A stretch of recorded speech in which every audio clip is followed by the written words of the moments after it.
Good morning, everyone. I'm Lauren Conlin, and these are your Pop Crime TV headlines of the day. I am bringing you the latest in the true crime headlines and the pop culture headlines sweeping the world. So it is August 7th, 2024. It's Wednesday. And in New York City, the temperatures are about 72 right now, getting to about a high of a 74 with scattered showers all day. The rain is expected to stop around 9 p.m. Stay dry.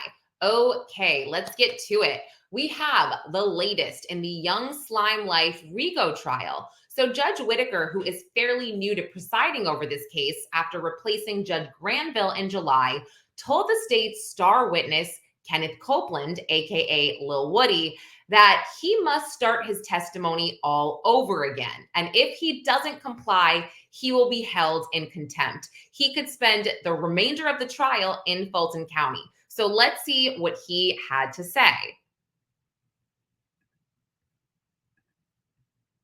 And you now, when they're like, all right, we're calling Kenneth Copeland, are you going to say, okay, ask me what you want to ask me, I'll tell you whatever I'm going to tell you? Or are you going to say, nope, I don't care if you throw me in jail, I'm not saying a word, I am not getting on the stand? It depends on how I wake up. Okay. All right, well then. This comes a week after Whitaker granted a motion to strike all proceedings that occurred after June 12th, when motions were first introduced to recuse the trial's previous judge, Granville. So with questions about which parts of Lil Woody's testimony could still be used, Judge Whitaker thought it might be best to, quote, start from scratch. So yesterday, Tuesday, marked the first time since Lil Woody Copeland had appeared in court since proceedings were paused over a month ago. We will keep an eye on that. Now, let's get to the investigation into the tragic 2023 death of Matthew Perry. It is still ongoing. And according to In Touch, a second celebrity friend of Matthew Perry could be involved in his death. The first celebrity questioned was Brooke Mueller, Charlie Sheen's ex, aka not a suspect.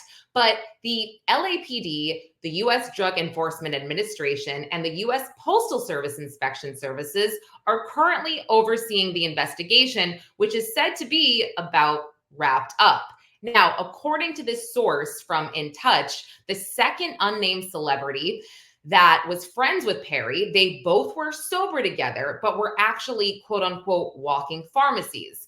Reportedly, the two had late night conversations about their struggles with addiction and remaining sober and their personal lives. And additionally, there is allegedly photo evidence of Matthew Perry and this second person, this second individual at doctors' offices that actually prescribe ketamine, which has now raised questions.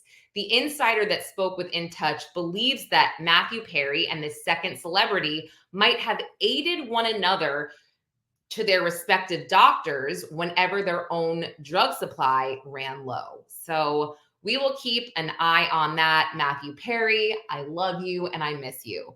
Okay, let's get to NSYNC.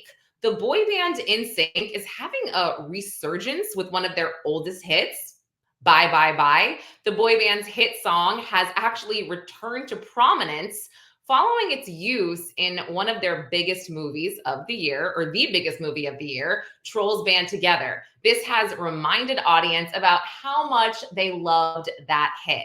So Bye Bye Bye is actually back on the UK song charts this week. The single has returned at number 30 on the list of most consumed songs. And this song, it has not appeared on any type of competitive music list since the year 2000.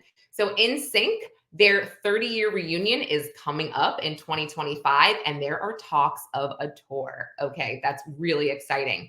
Now, let's get to the Florida teen who brutally pummeled his high school teacher unconscious over a Nintendo Switch last February. He was sentenced to 5 years in prison. So now he is 18 years old. When he did this, he was a minor. Brendan Deepa, he's now 18. He threw his head back after a judge handed down the punishment on Tuesday evening, last night. Deepa also received 15 years of probation after his release, and he'll be placed in a group home after he's released, court records show. So that's your Pop Crime TV headlines for today.